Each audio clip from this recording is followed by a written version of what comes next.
안녕하세요. 하원장의 잘 자요 구독자 여러분, 서울수면의원의 하영민 원장입니다.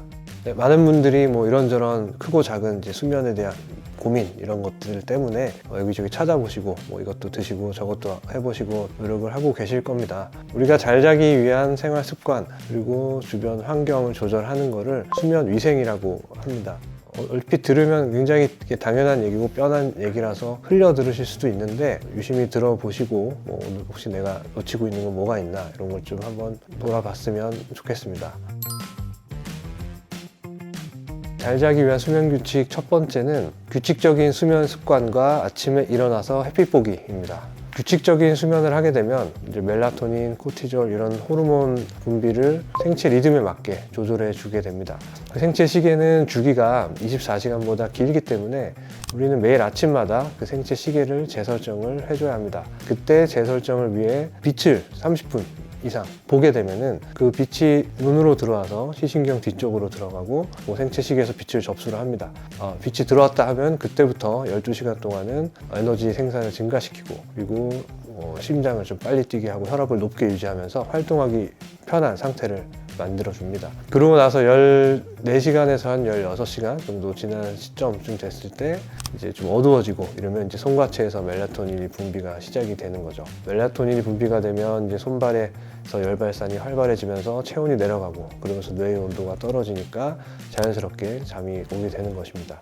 그럼 아침에 빛을 못 보면 어떻게 되나? 그날은 생체 시계를 재설정을 못한 거니까 좀 수면 리듬이 망가지겠죠. 거꾸로 밤에 너무 많은 빛에 노출이 된다 라고 하면 낮이 계속 연장선이 되기 때문에 잠을 못 자게 됩니다. 그것도 빛 중에서도 푸른색 계열의 파장의 빛들, 형광등이 많죠. 이 차가운 색감의 그런 형광등, 그런 계열의 빛이 멜라토닌 억제가 더 강합니다. 그래서 저녁에는 빛을 최소화하고 굳이 전등을 쓴다면 이제 간접 조명이나 약간 따뜻한 느낌의 백열등, 노란등 이런 것들을 써주는 것이 좋겠습니다. 거꾸로 아침에 잘 일어나려면 푸른 계통의 형광등으로 좀 켜주는 게 좋겠죠. 수면 규칙 두 번째는 아침을 먹자입니다. 좀 자는데 아침 얘기해서 좀 이상할 수 있는데 우리가 트립토판이라는 아미노산이 있어요. 계란, 우유, 치즈, 바나나, 생선, 견과류 이런 데 많이 들어있는데 이게 필수 아미노산인데 저희가 몸에서 만들지 못하기 때문에 먹어줘야 됩니다. 이 트립토판은 세로토닌이라는 호르몬의 원료가 되고 세로토닌은 또 멜라토닌이라는 호르몬의 원료가 됩니다. 그래서 우리가 아침에 트립토판을 섭취하게 되면 낮에는 세로토닌으로 바꾸면서 우리가 활동력 있게 생활할 수 있게 도와주고 그리고 밤이 돼서 어두워지면은 손과체에서는 이제 세로토닌을 멜라토닌으로 바꿔서 방출시켜 줍니다. 그렇기 때문에 또 아침 식사를 통해서 자연스럽게 수면 리듬이 형성될 수가 있습니다. 세 번째, 저녁 10시 이후에는 TV나 핸드폰 그리고 노트북 이런 거를 자제하자. 더욱이 침대에서는 더더욱 하지 말자입니다.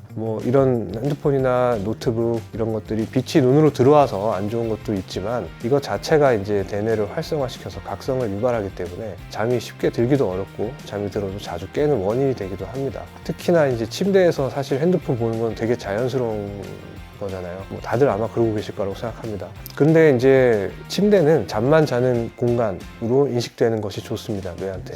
그렇기 때문에 우리가 핸드폰, TV, 노트북 이런 걸 안 볼 수는 없기 때문에 그런 거를 하더라도 침실 밖에서 너무 늦지 않은 시간까지만 해주시고 잠이 오거나 졸리면 그때 침대에 들어가서 눕는 것을 추천을 드립니다.